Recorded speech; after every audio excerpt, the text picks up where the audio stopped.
PDM का, क्योंकि आप पीडीएम में हैं, आप लोगों का बयानिया वोट को इज्जत दो का है। हम ये समझते हैं कि ये इंशाल्लाह कामयाब होगी। सब्सक्राइब करें और बेल दबाएं ताकि कोई खबर रह न जाए।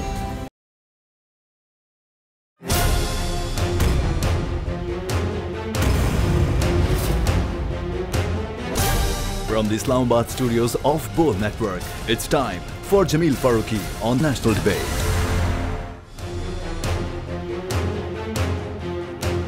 Good evening, welcome to national debate. शहर इक़्तिदार में सियासी पारा इस वक्त हाई है। अपोजिशन अपनी जगह पर पूरे एतमाद है कि हमारे पास नंबर्स पूरे हैं, जबकि हुकूमत अपनी जगह पर पूरे एतमाद है कि हमारे पास नंबर्स पूरे हैं। अब तहरीके अदम एतमाद के मामले के ऊपर कौन कितना पूरे एतमाद है, किसके पास कितने नंबर्स हैं। लंदन के अंदर जो मुलाकातें हो रही हैं, खुफिया मुलाकातें वाकईतन हो भी रही हैं या नहीं हो रही हैं। लंदन के अंदर 3 बड़ी शख्सियात मौजूद हैं। क्या वो वाकईतन अपनी बीमारी का इलाज कराने गए हैं, या लंदन के अंदर ही कोई ऐसा प्लान तजवीज़ किया जा रहा है जिसका पाकिस्तान के ऊपर इम्पैक्ट होगा। क्या वफाक सूबा पंजाब को कॉम्प्रोमाइज़ करके वफाक को बचा पाएगा? क्या वज़ीर आज़म वज़ीर आला पंजाब को कॉम्प्रोमाइज़ करके क्या अपनी वजारत उज़्मा बचा पाएंगे? ये वो सवालात हैं जिनके जवाबात आज के नेशनल डिबेट में ढूंढेंगे। Agenda on the national debate पर बात करने से पहले हम बात करेंगे ट्रेंडिंग टुनाइट की। ट्रेंडिंग टुनाइट आज का हमारा हैशटैग है hashtag no trust move. Hashtag no trust move मुझे जमील फारूकी कहते हैं। आप मेरा programme national debate Bol news पर मुलाजा करते हैं। Ladies and gentleman, agenda on the national debate tonight, सियासी पारा हाई।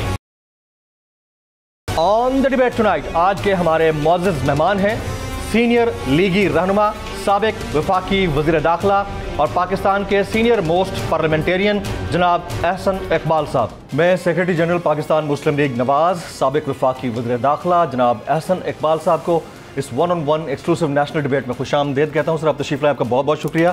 पहला सवाल मेरी प्राइम मिनिस्टर की स्पीच के हवाले से होगा। बड़ा उन्होंने अजीब सा बयान दिया कि जनरल बाजवा साहब ने कहा है कि फजल रहमान साहब को डीजल नहीं बोलना। आपके इनिशियल रिमार्क्स इसके ऊपर? देखिए, मैं समझता हूँ कि इमरान नियाज़ी साहब सीरियसली उनकी जो ज़हनी कैफियत है वो नॉर्मल नहीं है। वो हार चुके हैं और बौखलाहट के अंदर तसलसल के साथ वो पाकिस्तान की कौमी सलामती के साथ खेल रहे हैं।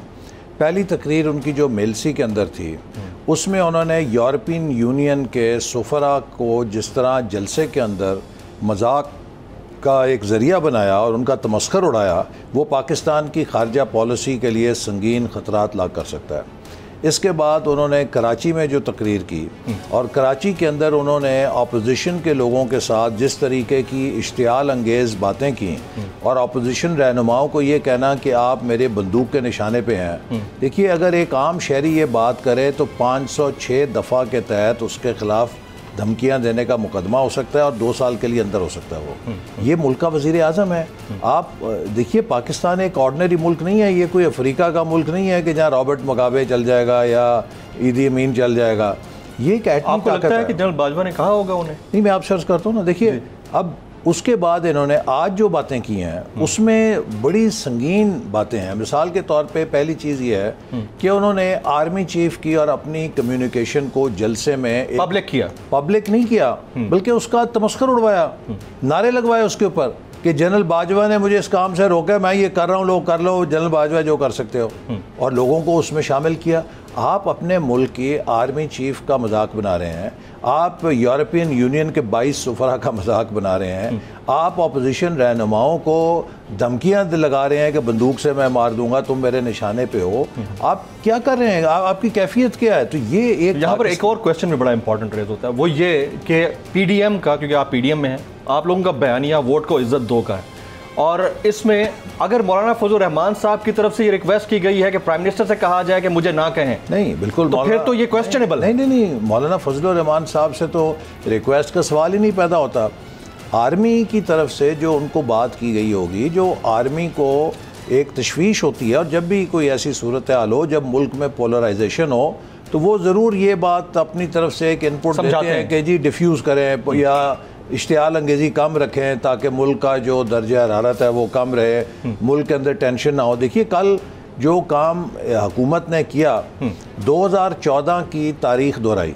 2014 में इन्होंने पार्लियामेंट पे हमला किया था, कल इन्होंने पार्लियामेंट लॉजेस में हमला कर दिया, देख रहे थे हम। और वो नहायत शर्मनाक है कि कभी तक पाकिस्तान की तारीख में अभी कोई ऐसी मुझे नहीं मिसाल याद कि किसी हुकूमत ने इस तरह मुसल्लह जत्थे दे के पार्लियामेंटेरियंस को ज़द-ए-कोब किया हो, तशद्दुद का निशाना बनाया। पहले भी अंसारुल इस्लाम के लठबरदार जत्थे अंदर जाकर एक्सरसाइज करते थे। नहीं कोई ऐसी एक्सरसाइज देखिए, वीडियो आई है उसकी भाई, वीडियो उनके जो जत्थे हैं वो ना मुसल्ला है ना वो कोई लश्कर है, वो एक जिस तरह स्काउट्स होते हैं कि जलसे जुलूसों के अंदर ट्रांसपोर्ट का बंदोबस्त करना, इस किस्म का मामला है। उसे एक दिन पहले मौलाना साहब ने एक जुमला दिया था, उन्होंने कहा कि हमने डंडे तेल में भिगो के रखे हुए और हम इसका जवाब देंगे। नहीं तो जब आप मुझे बताएं ना कि जब कोई आपको ये कहे कि मैंने आपको बंदूकों के निशाने पे रखा हुआ है, उसका जवाब बिलावल साहब ने दे दिया।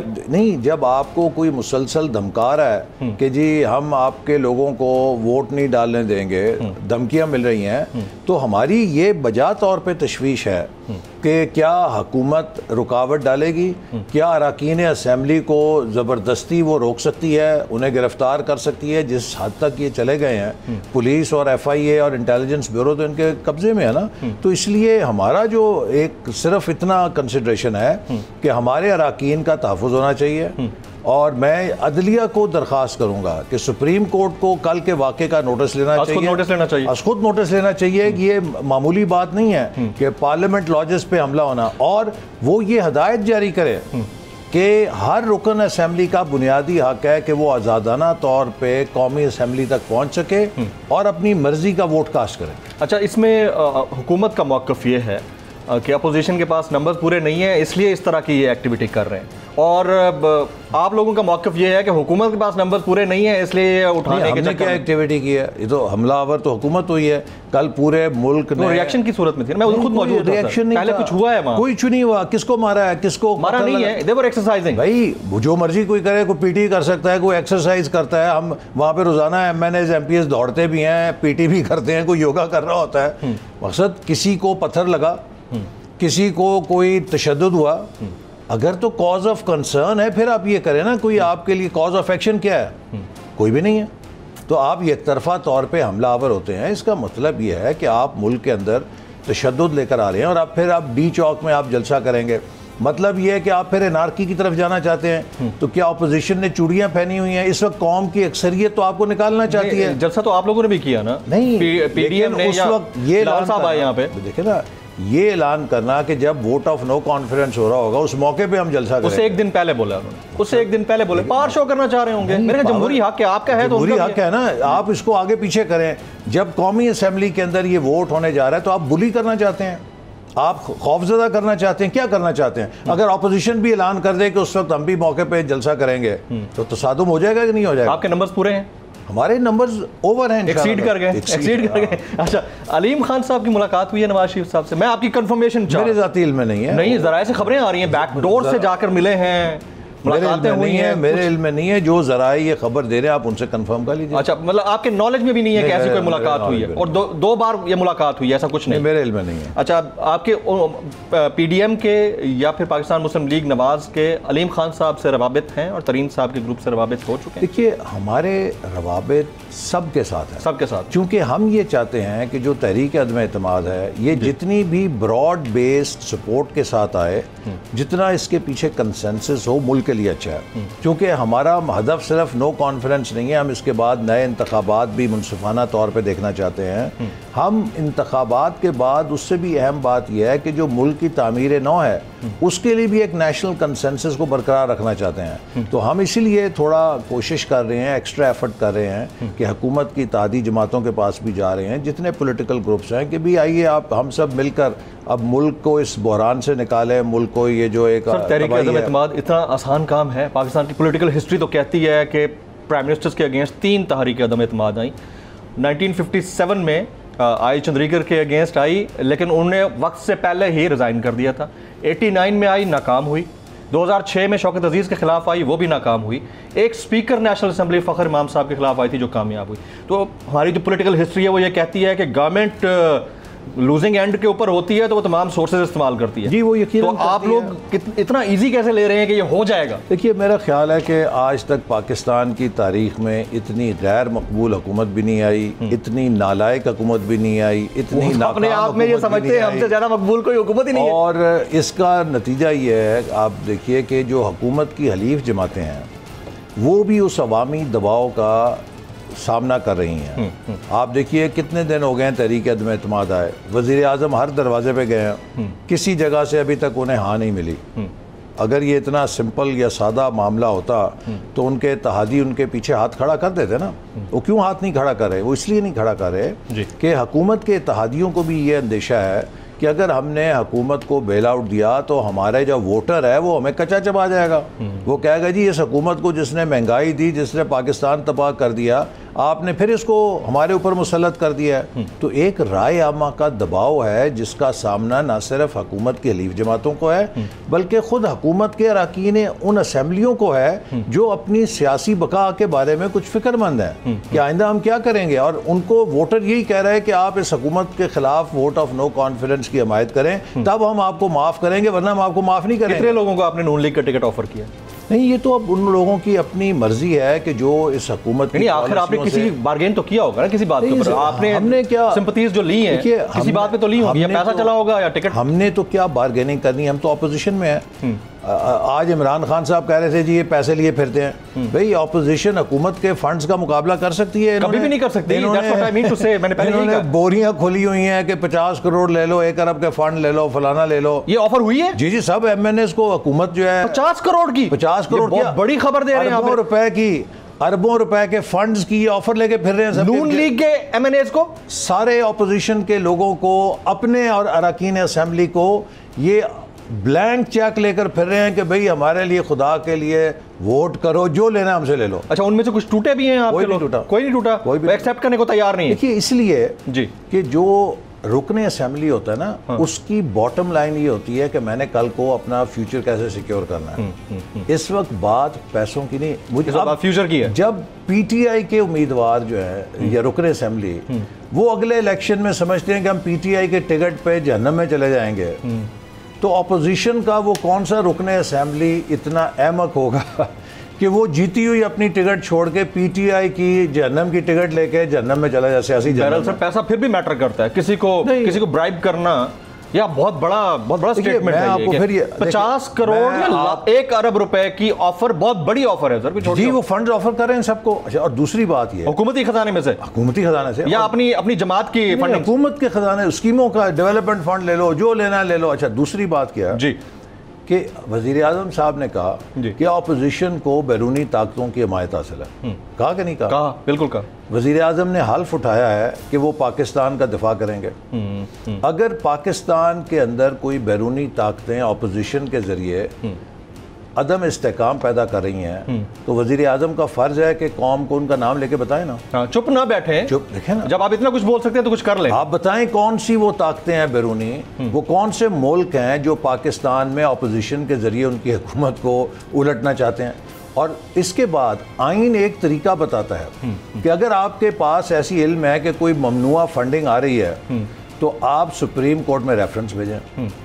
यहाँ मामला उल्टा है कि फॉरेन फंडिंग इनकी पकड़ी गई है, ममनुआ फंडिंग इनकी पकड़ी गई है, पाकिस्तान दुश्मन लॉबी से पैसा लेते हुए ये पकड़े गए हैं और उल्टा ऑपोजिशन को इल्जाम लगा रहे हैं। लेकिन साबित तो कुछ नहीं हुआ ना सर। साबित हो गया। इलेक्शन कमीशन की स्टीयरिंग कमेटी की जो रिपोर्ट है वो तो मैं सब साबित हो गया। मैं पढ़ चुका हूं। अच्छा, अब नहीं पढ़ चुके हैं तो उसमें साबित हुआ कि नहीं हुआ? नहीं, you are right, absolutely right. अच्छा, अब हुकूमत ने इजलास वाले दिन अपने अरकान को इजलास में शिरकत ना करने का कहा है। Is that rightly so? I mean के कॉन्स्टिट्यूशन क्या कहता है इस वाले से? देखिए, सबसे पहली बात यह है कि जब हुकूमत ये कदम उठा रही है तो ये उसकी पिस्पाई है ना।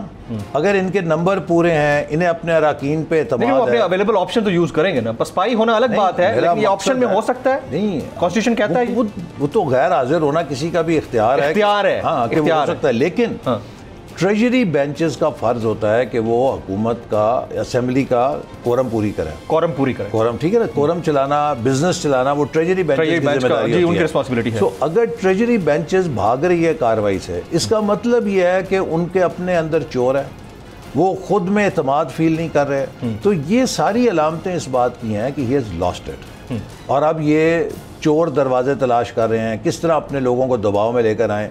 हकीकत ये है कि पीटीआई के अपने अंदर बगावत हो चुकी है। लोग समझते हैं कितने लोग आपके साथ हैं पीटीआई के? अब ये जब पता लग जाएगा, जब वक्त इन नंबर्स तो बता देना। मैं ये नहीं पूछ रहा कि नाम बताएं, इन नंबर्स तो आपने पहले बताया था कि 25 लोग हमारे साथ। ये वो लोग हैं कि जिन्होंने इमरान खान साहब की पॉलिसी से इख्तलाफ किया है।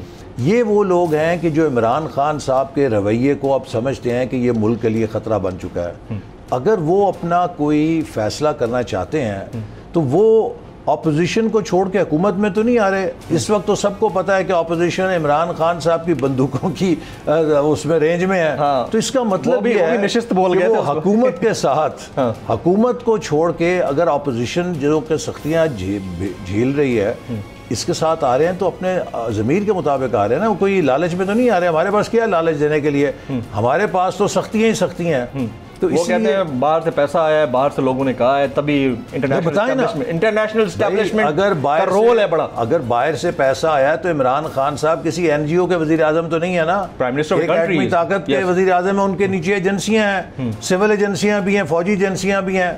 अगर बाहर से पैसा आया उनकी हुकूमत उल्टाने के लिए तो मेरे भाई कौम को उनका नाम लेके देना, किसने भेजा? एक्सपोज करें उन्हें। That's fair enough. Exactly.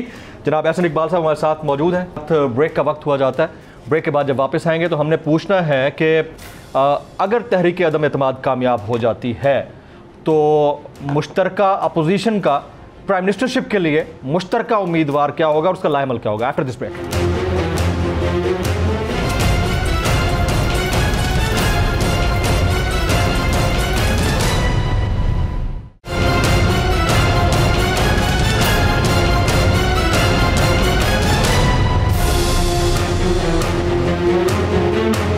Senior league रहनुमा जनाब एहसन इकबाल साहब के प्रोग्राम में एक बार फिर से खुश आमदीद कहता हूँ। सर, अगर तहरीक अदम एतमाद कामयाब हो जाती है तो आपका यानी मुश्तरका अपोजिशन का प्राइम मिनिस्टरशिप के लिए मुश्तरका उम्मीदवार अनाउंस तो पहले हो चुका है, लेकिन फिर बता दें कौन होगा?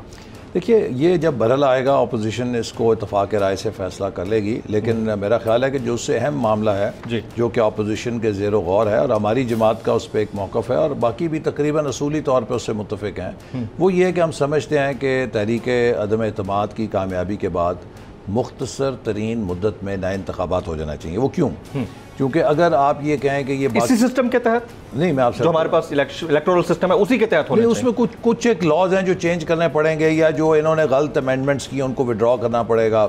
2-4 हफ्ते की बात है जिसमें कि आप ठीक कर सकते हैं। असल बात यह है कि पाकिस्तान की इकॉनमी बहुत तबाही के दाने में चली गई या एक दलदल में धंस चुकी है। इसे अगर आपने निकालना है तो उसके लिए आपको स्ट्रक्चरल रिफॉर्म्स करनी है। राइट। अब अगर आप बाकी मानदा 1.25 साल की जो मुद्दत है पूरी करने के चक्कर में पड़ेंगे तो 6 महीने बाद इलेक्शन ईयर का साइकिल शुरू हो जाएगा। True. और उसमें कोई हुकूमत कोई किसी किस्म की इस्लाही तदबीर नहीं कर सकती, कोई रिफॉर्म नहीं कर सकती। तो इसलिए ज़रूरी है कि आप बजाय साल 1.25 साल ज़ाय करें, फौरी तौर पर इलेक्शन करें, नई 5 साल की टर्म किसी भी हुकूमत को जिसे अवाम मुंतखब करते हैं दें, ताकि वो पहले 2 सालों में जो रिफॉर्म्स करनी है, जो मुल्क को ठीक करना है, जो मर्ज़ का इलाज करना है वो करें, ताकि अगले 3 सालों में उसका फल कौम खा सके, उस हुकूमत को भी डिविडेंड मिलेगा उसका।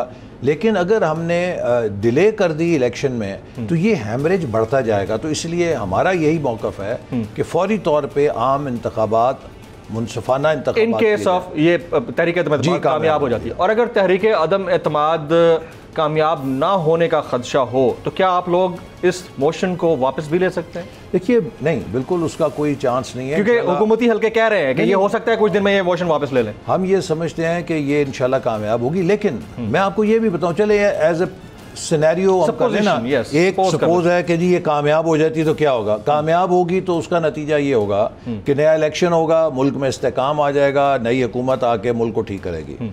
अगर खुदा ना खास्ता ये तहरीक अदम एतमाद नाकाम होती है और इमरान खान साहब जो बातें कर रहे हैं उस एजेंडे पे चलते हैं तो उसका नतीजा क्या निकलेगा? उसका नतीजा ये निकलेगा कि मुल्क के अंदर मजीद पोलराइजेशन, मुल्क के अंदर इनारकी, मुल्क के अंदर खाना जंगी के वाले हालात पैदा हो जाएंगे और ये मईशत जो डूब रही है ये इतनी डूब जाएगी, इतनी डीप डूब जाएगी समुंदर में कि शायद इसको फिर कोई ठीक भी ना कर सके। तो इसीलिए मैं समझता हूँ कि ये हुकूमत इतनी इररेलेवेंट हो चुकी है, ये इतना पार्ट ऑफ प्रॉब्लम बन गई है कि अब ये जो निज़ाम है इसको मज़ीद बर्दाश्त नहीं कर सकता। तहरीक अदम एतमाद अगर नाकाम हो गई तो उसको आप एक्सेप्ट करेंगे?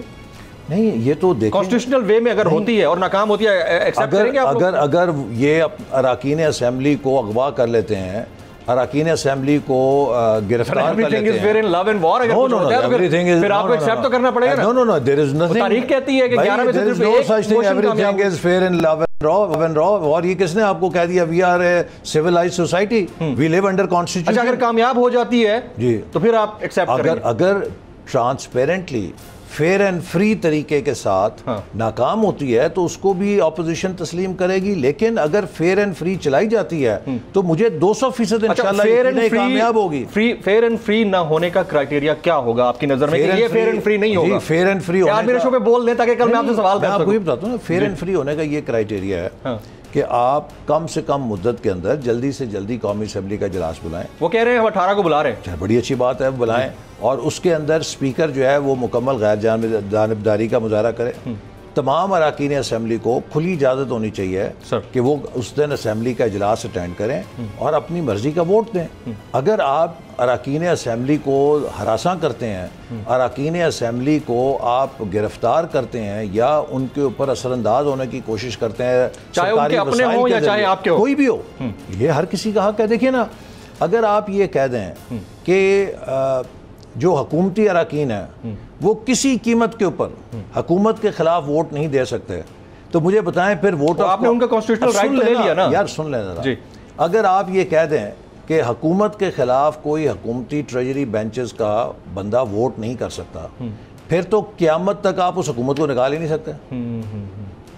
अगर कॉन्स्टिट्यूशन में ऐसा कुछ है? पार्टी चेयरमैन कह सकता है अपनी पार्टी के लोगों को, है कि एमएनएज को? नहीं, वो जो फ्लोर क्रॉसिंग के शेक ये कहती है कि अगर कोई फाइनेंस बिल या बजट के ऊपर या वज़ीर-ए-आज़म के एतमाद के ऊपर पार्टी के डिसिप्लिन के खिलाफ या पार्टी लाइन के खिलाफ वोट करता है तो उसकी वो कीमत अदा करता है कि फिर वो अगर उसने चूंकि दूसरी तरफ वोट दिया है वो अपनी सीट से लहदा और दोबारा इलेक्शन लड़के आ जाए। अच्छा, ये आपका कॉन्स्टिट्यूशन ये प्रोविजन है कि ये वोट दिया जा सकता है, लेकिन जो वोट वजीर आजम के खिलाफ देगा पार्टी की हिदायत के खिलाफ, फिर वो डी सीट होके दोबारा इलेक्शन लड़के दोबारा इलेक्ट। अच्छा, ये होगा, ठीक है। अगर आप ये बना लें हुर्मत कि जनाब कोई हुकूमत का बंदा हुकूमत के खिलाफ वोट ही नहीं दे सकता, तो फिर आइन में से नो कॉन्फिडेंस की शक्ल निकाल दें। ये तो डिक्टेटरशिप हो गई ना सर।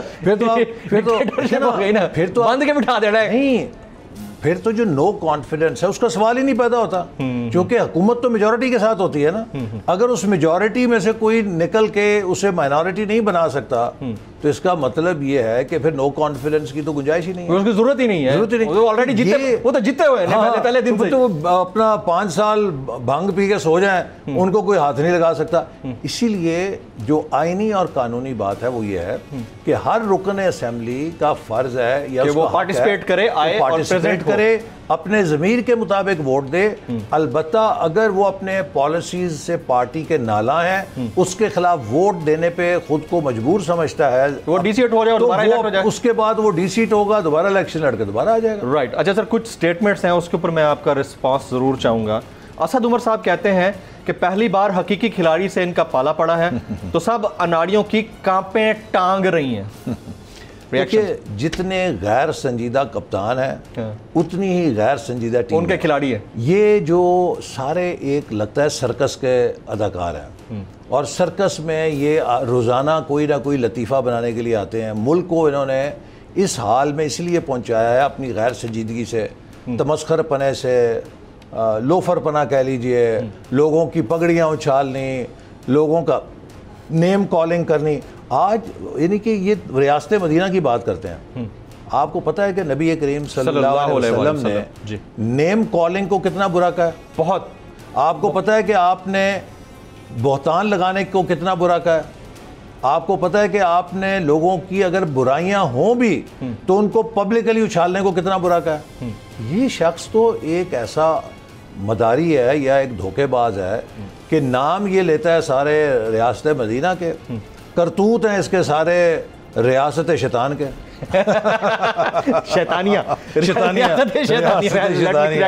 मोर एप्रोप्रिएट वर्ड सर। अच्छा, मैं मरियम औरंगजेब साहिबा, जिस वक्त प्राइम मिनिस्टर ने ये बात बोली थी, कांपे टांग रही हैं, उर्दू ठीक करवा रहे थे, वो बोलते बोलते उन्होंने बंदूक की नशिस्त भी पैदा कर दी, किसी को बंदूक की नशिस्त पे खड़ा कर दिया। तो मरियम औरंगजेब साहिबा ने बाद में एक प्रेस कॉन्फ्रेंस की है, उसमें उन्होंने कहा कि जर्मनी जापान के ऊपर उन्होंने ठीक ठाक तनकीद की कि उन्होंने बॉर्डर मिला दिए थे, तो उन्होंने भी अमेरिका और यूक्रेन की लड़ाई करवा दी थी। किन्होंने? मरियम औरंगजेब साहिबा ने। तो ये एक दूसरे की तस्हीह करते करते खुद क्यों स्लिप हो जाते हैं? आई डोंट थिंक सो कि मतलब मुझे नहीं पता उसने क्या बात की, ऐसी बात की है, लेकिन बात असल में फिर मैं ये कहूँगा, देखिए आज पाकिस्तान बहुत बहरानों का शिकार है। आप अमेरिका की, बरतानिया की, यूक्रेन की, रूस की जो भी बात करें, पूरी दुनिया की जो इस वक्त ग्लोबल सिक्योरिटी सिचुएशन है वो बहुत एक टर्बुलेंट पीरियड में थ्रेटनिंग है। ठीक है, हमारा जो रीजन है इज मोस्ट एक्सप्लोसिव। हमारी जो मईशत है असल में उसकी टांगें कांप रही हैं इस वक्त। पाकिस्तान टांगें कांप रही हैं, कांपे टांग रही हैं नहीं, मतलब हमारी जो मईशत है इस वक्त डूब रही है। अच्छा। हालत उसकी आपको पता है, रुपया जो है डॉलर के मुकाबले में 180 पे चला गया और रोजा कोई पता नहीं कब 200 पे चला जाएगा। भाई इस वक्त तो संजीदगी चाहिए। राइट। एक ऐसी हुकूमत हो कि जो सबको साथ लेके बैठे कि आए जी हम सिर जोड़ के बैठे। तो आप बैठते भी तो नहीं है मुल्क को कैसे बड़ी मिन्नतें करते हैं, वो कहते हैं कि पहले तो खैर आपको भगाते हैं, फिर मिन्नतें करते हैं, फिर आप लोग मानते नहीं है। मुझे आप बताएं, आज तक वजीर आजम ने अपोजिशन से बैठने की बात की है? वो तो हाथ मिलाना नहीं चाहते शहबाज शरीफ साहब से। ये तो एक मसला है कि संगीन मसला है। इन रवैयों से मुल्क तो नहीं चलते ना। एहसन इकबाल साहब से गुफ्तगू का सिलसिला जारी है, लेकिन यहाँ वक्त तो एक ब्रेक का।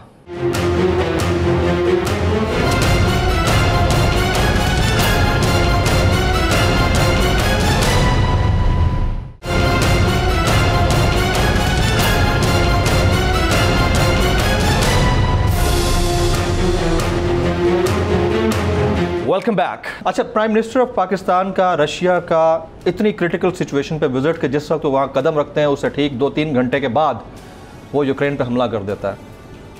आपको लगता है कि ये विजिट होना चाहिए था, करना चाहिए था? देखिए, ये तो इसकी जो क्या सूरत हाल है, ये मतलब तो आप एज ए सीनियर पार्लियामेंटेरियन हुकूमत में को बता सकता है। अगर तो ये बहुत तयशुदा दौरा था और इससे बैकआउट करना रशिया के लिए नहीं, मैं टाइमिंग पे आपका कमेंट करना वही बात करो ना जी। अगर इससे बैकआउट करना रशिया के लिए बहुत एम्बैरेसमेंट होनी थी जी, तो दौरे में कोई मुजायका नहीं था। लेकिन दौरे का ये मतलब नहीं है कि आप अपनी फॉरेन पॉलिसी को ही बिल्कुल सस्पेंड कर दें। रूस के साथ ताल्लुकात एक बात है, लेकिन बैनुल-अक़वामी कानून का ये नुक्ता कि क्या किसी मुल्क की खुद मुख्तारी को ओवररन किया जा सकता है या नहीं, ये एक दूसरा नुक्ता है। क्या इसके ऊपर हमें एक असूली मौक़िफ़ लेना चाहिए कि नहीं लेना चाहिए? कल को खुदा ना खास्ता पाकिस्तान के ऊपर हिंदुस्तान अगर हमलावर हो जाए तो आप दुनिया को क्या कहेंगे कि हमारी खुद मुख्तारी को रिस्पेक्ट करो, हमारी खुद मुख्तारी को रोंदा जा रहा है। देखिए, पाकिस्तान के रवायती कुछ हलीफ मुल्क थे, उनमें चीन था, उनमें सऊदी अरब था, उनमें तुर्की थे, उनमें खलीजी ममालिक थे। आज आप तनहा खड़े हैं। हद ये है कि OIC की वज़रा ख़ारजा की कॉन्फ्रेंस होती है इस्लामाबाद में, आप कश्मीर का नाम भी नहीं ले सकते। इस हद तक आप आजिज हो गए हैं, इस हद तक आप हो रही है ना OIC की वज़रा ख़ारजा देखेंगे 23 मार्च से, उसमें देखेंगे, पहले आप लोग कर रहे हैं हल्ला गुल्ला। नहीं, लेकिन अब देखेंगे कि ये हुकूमत उसमें कश्मीर के लिए क्या बात करती है, क्या रेजोल्यूशन करा सकती है? मेरे ख्याल में तो होनी चाहिए। वो तो पहले भी होनी चाहिए थी ना, नीड ऑफ द, उसमें नाम तक नहीं लिया गया, पहले वाली में तो नहीं लिया गया। अफगानिस्तान और फ़लस्तीन एजेंडे पे था। सर, बेहतर ना होता कि आप पहले स्पीकर के खिलाफ नो कॉन्फिडेंस मोशन लेके आते? देखिए, कहते हैं कि अगर आपने दीवार गिरानी है ना तो उसमें से वो ईंट निकालें कि जिसके निकलने से पूरी दीवार गिर जाए। तो ऐसे ही दाएं बाएं अपनी तवानाइयाँ सर्फ करने के जो इस हुकूमत की बुनियाद है। सर, ईंट भी तो बड़ी टेढ़ी है ना, ईंट भी तो बड़ी टेढ़ी, इसीलिए उसको पहले निकालना, उसको पहले हिट किया है, इसीलिए उसको पहले हिट किया है। तलात ये भी है कि आप लोग तहरीक अदम एतमाद से पहले वो अरकान, चाहे उनका ताल्लुक गवर्नमेंट से है या अपोजिशन से या इत्तेहादियों से, उनको पहले टीवी पर लाना चाहते हैं। Is that rightly so? या ऐसी तो कोई उनकी अपनी मर्जी है, अगर वो आना चाहते हैं आ जाएंगे। आप ये प्लान पे नहीं है, एजेंडे पे नहीं है। इसके अलावा ये भी एक खबर थी, मैं आपसे इसके ऊपर रिस्पॉन्स इसलिए लेना चाह रहा हूँ क्योंकि बहुत सारी खबरें ज़राए से आ रही हैं और फिर चले जा रही हैं, समझ से बाहर है ना, कि प्रेसिडेंट के खिलाफ भी मुआवजे की तहरीक लाने के बारे में सोचा जा रहा है। देखिए अभी तो वज़ीर आज़म के ख़िलाफ़ अदम एतमाद है ना जी। जब वज़ीर आज़म के ख़िलाफ़ अदम एतमाद मंजूर हो जाएगी तो यकीनन उसके बाद स्पीकर के ख़िलाफ़ भी आएगी और सदर को भी फिर छोड़ देना चाहिए, क्योंकि वो भी एक PTI के कारकुन है और उन्होंने जिस तरीके से ऑर्डिनेंसेस जारी किए, जिस तरीके से चंद गैर आइनी ऑर्डिनेंसेस जारी किए, उसके ऊपर यकीनन उन्हें खुद ही इस्तीफ़ा दे देना चाहिए। जी पीका है, सुप्रीम जुडिशल काउंसिल में जस्टिस काजी ईसा का भेजा, फिर जो इलेक्शन कमीशन के मेंबरान के लिए इन्होंने जारी किया कि उनको ओथ दिया जाए, वो जो बिल्कुल गैर आइनी तरीक़ाकार था। तो ये बहुत सारी खिलाफ वर्जियों के मुर्तकब तो हुए हैं। तो मैं तो ये समझता हूँ कि अगर वज़ीर आज़म के खिलाफ अदम एतमाद हो गया तो सदर साहब को खुद ही मुस्ताफ़ी हो जाना चाहिए। मियां नवाज शरीफ साहब, जहांगीर तरीन साहब और अलीम खान साहब, ये किसी प्लान के तहत हैं या वाक़तन इनमें से कुछ बीमार हैं? नहीं, मेरे इल्म में तो नहीं है कि किसी प्लान के तहत हैं। वो जहांगीर तरीन साहब भी बीमार हैं, पुराने बीमार हैं और उनका भी इलाज होता है, और नवाज शरीफ साहब भी इलाज के लिए, देखें ना, आज उनका तमस्कर उड़ा रहे हैं, जैसे पहले बेगम कलसूम नवाज साहबा का तमस्कर उड़ाते थे, आज ये कहते हैं कि खातून अव्वल का तमस्कर ना उड़ाओ, लेकिन वो भी तो खातून अव्वल थी ना। फिर इसी तरह नवाज शरीफ साहब को जब भेजा है, हमने तो नहीं भेजा, मुस्लिम लीग नून के कोई मीडिया सेल ने, मेडिकल सेल या मेडिकल विंग ने तो उनकी रिपोर्टें नहीं जनरेट की ना। आपने अपनी अच्छी तरह तसल्ली की, आपकी अपनी सूबाई वजीर सेहत थी, प्राइम मिनिस्टर ने इस पे एडमिट कर लिया कि हमारी सबसे बड़ी गलती थी, जो इनके एडवाइज़र हैं, इनको भेजा गया, जो शौकत खानम के उस वक्त सरबराह थे, कि आप जाकर तसल्ली करें। हर तरीके से तसल्ली तशफ़ी करने के बाद कि he is facing life threatening situation, तब उन्हें हुकूमत ने इजाज़त दी। वो एडमिट कर रहे हैं प्राइम मिनिस्टर के, मेरी सबसे बड़ी गलती फिर अब ये कहना कि धोखा देके चला गया। ये बात आपकी, I echo you on this sir. DG ISPR के बयान के ऊपर मैं आपसे राय लेना चाहूँगा। उन्होंने कहा कि एक बार फिर कहा, दोहराया इस बात को, हमारा सियासत से कोई लेना देना सही, ये आईनी पोजीशन है। देखिए, पाकिस्तान के आइन के मुताबिक पाकिस्तान की सिविल और मिलिट्री ब्यूरोक्रेसी को न्यूट्रल होना चाहिए, नॉन पार्टिजन होना चाहिए, क्योंकि वो रियासत के मुलाजिम हैं, वो रियासत के लिए काम करते हैं, और हुकूमतें आती हैं और जाती हैं, वो पॉलिटिकल अप्रोच नहीं ले सकते। तो अगर उन्होंने ये मौक़िफ़ लिया है तो वो उन्होंने आइन के मुताबिक अपनी पोजीशन वाज़े की है। एस्टैब्लिशमेंट न्यूट्रल हो चुकी है, मैं उम्मीद करता हूँ, और कोई ऑप्शन नहीं है। लेकिन आज जिस तरीके से DG ISPR के बयान का इमरान खान साहब ने मजाक उड़ाया, मैं यही पूछना चाह रहा था कि एक तो तमस्खर है जो उड़ाया। एक तो मौलाना फजल रहमान साहब ने यह कहा कि अब हमें उम्मीद है कि एस्टैब्लिशमेंट न्यूट्रल हो चुकी है, और मुल्क का वज़ीर आज़म आज एक स्टेटमेंट देता है कि न्यूट्रल तो जानवर होता है। इसका कोई कोरिलेशन है इन दो स्टेटमेंट्स का? नहीं, उनका फजलुर रहमान साहब के साथ कोरिलेशन नहीं है, उनका DG ISPR के साथ है, कि जो DG ISPR ने कहा कि हम सियासत में गैर जानिबदार हैं और हम पे तबसरा ना किया जाए, तो उसका जवाब आज इमरान खान साहब ने दिया है कि आप अगर न्यूट्रल हैं तो आप फौजी नहीं हैं, आप जानवर हैं। भाई, आप क्या बात कर रहे हैं? ये कहा है उन्होंने, फौजी नहीं है आप जानवर। मकसद यही मत डिराइव कर रहे हैं, भाई न्यूट्रल हैं तो आप जानवर हैं। मकसद वो यही कह रहे हैं ना, कि अगर आप ये कह रहे हैं कि हम न्यूट्रल हैं तो फिर आप, उन्होंने जानवर से तशबीह दी है उसको। या नवाज शरीफ साहब कब वापस आ रहे हैं सर? जल्दी आएंगे, जो ही उनके डॉक्टर उन्हें इजाज़त देंगे वो इंशाल्लाह आएंगे। इस सारी सिचुएशन में मरियम बीबी कहाँ है? मरियम नवाज शरीफ साहिबा, वो भी है, बड़ी एक्टिव हुआ करती है, ट्विटर पे एक्टिव है। अभी हम जलसे जुलूस में नहीं है, जब कोई ऐसा राब्ता अवाम मुहिम होगी तो उसमें किरदार अदा करेंगी, लेकिन जो हमारी कायदीन की मीटिंग्स हैं उसमें वो शिरकत करती हैं। MQM से आपकी दूबदू मुलाकात हुई, मैं देख रहा था, मुसलसल उसको विटनेस कर रहा था। इवन बिलावल भुट्टो साहब जब कंटेनर पे थे इधर इस्लामाबाद D चौक पे, मैं उस वक्त सामने देखा, आप उस वक्त साथ खड़े हुए थे। इत्तेहादियों को तोड़ पाएंगे सर? देखिए, काफ लीग और मुझे काफ़ी हद तक उम्मीद है कि इत्तेहादी जो हैं हुकूमत के ख़िलाफ़ वोट देने पे मजबूर होंगे, क्योंकि, और मैं ये बात पाकिस्तान के अवाम को कहना चाहता हूँ कि ये एक नादिर मौका है इस हुकूमत से, जिसने महंगाई का अज़ाब तोड़ा है, जिसने पाकिस्तान को बर्बाद किया है, जिसने कश्मीर का सौदा किया है, जिसने इस मुल्क को इनारकी की तरफ धकेल दिया है।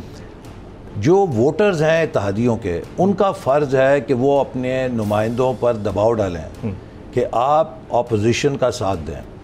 लेकिन मुझे ये भी यकीन है कि अगर इत्तेहादियों ने हुकूमत का साथ देकर अदम एतमाद को नाकाम बनाने की कोशिश की, तो यकीन कीजिए कि अगले इलेक्शन में इसकी कीमत उन्हें अदा करनी पड़ेगी। सर कीमत तो आप लोगों को भी अदा करनी पड़ेगी। नहीं, हमें नहीं उसकी वजह है, हाँ। उसकी वजह मैं बता देता हूँ। कीमत वो इसलिए क्योंकि आप लोग बड़े कॉन्फिडेंट नजर आ रहे हैं। कॉन्फिडेंट इसलिए कि सबको आपने खुलकर कह दिया है कि हमने तो 190 से ऊपर, 192, कुछ कह रहे हैं 200 से ऊपर। तो जब ये वाली सिचुएशन हो और पता चले कि आपका नंबर ही पूरा नहीं हुआ तो आप लोग तो लूज कर जाएंगे। कोई लूज नहीं करेंगे। देखिए, हम वो काम कर रहे हैं जो आईनी तौर पे हमारा हक है। हम जहां पे जाते थे हर बंदे का ये सवाल था, जी कुछ करो, कुछ करो, इस हुकूमत को निकालो। तमाम होमवर्क करके आपने किया जो तो हमने होमवर्क करके एक आईनी और जमहूरी तरीका अपनाया है कि इस हुकूमत को निकालें। अब मैं पाकिस्तान के अवाम से भी कहता हूं कि अगर आप वाकई चाहते हैं कि इस हुकूमत को निकालना है तो जो हुकूमत के इत्तेहादी हैं, जो MQM है, जो काफ लीग है, जो GDA है, जो बाप पार्टी है, इनको भी बताएं कि ये हुकूमत से पीछे हटें। तो सर ऐसा ना हो ना कि आपने 3.5 साल जूडो कराटे सीखे, सिखाने वाले ने आपको सिखाए और पता चला जिससे आप लड़ने गए उसने पहले ही गन निकाल ली, ऐसा ना हो जाए। उनकी अफगानिस्तान कोई देखिए, इमरान खान ने अब शिकस्त तस्लीम कर ली है। जो उनकी तकरीरें हैं वो ये बता रही हैं कि वो एक हारा हुआ इंसान है। उनकी नफ्सियाती कैफियत इस वक्त नॉर्मल नहीं है और मैं सीरियसली कंसर्न्ड हूँ कि एक न्यूक्लियर स्टेट का सरबरा इस ज़हनी कैफियत का हामिल नहीं हो सकता। और अगर कोई माहिरीन नफ्सियात जो हैं वो उनकी तकरीरों का तज्जिया करेंगे तो आप किसी भी माहिर नफ्सियात को पूछें, वो आपको बताएंगे कि इमरान खान साहब इस वक्त एबनॉर्मेलिटी के शिकार हैं। सेम पेज सागा नहीं है आपकी नज़र में? एबनॉर्मेलिटी तो अपनी जगह पर है, सेम पेज सागा भी नहीं है। ये तो अब मुझे सेम पेज उनकी तकरीरों से आपको ऐसा लगता है कि सेम पेज पे? मुझे लगता है कि वो तन्हाई का शिकार हैं और उन्हें खौफ है और उस खौफ के अंदर वो एक खिफत मिटाने के लिए नहीं, वो एक ओवर कॉन्फिडेंट दिखाने के लिए इस किस्म की हमाकतें कर रहे हैं। आपकी नज़र में ये हमाकतें? जनाब एहसन इकबाल साहब, सीनियर रहनुमा पाकिस्तान मुस्लिम सेक्रेटरी जनरल और साथ साथ साबिक वफाकी वज़ीर दाखिला, हमारे साथ आज इस 1-on-1 नेशनल डिबेट में मौजूद थे। बड़ी जो खबर मैंने निकाली है इस पूरी डिबेट में वो ये थी कि 50 करोड़ से 1 अरब रुपए तक की ऑफर इनके अरकान कौमी सूबाई असम्बली को हो रही है और गवर्नमेंट के पास सोर्सेज और रिसोर्सेज इतने हैं कि वो यूज़ कर रही है। ये बहुत बड़ी खबर है। आज की नेशनल डिबेट से जमील फारूकी को इजाज़त दीजिए।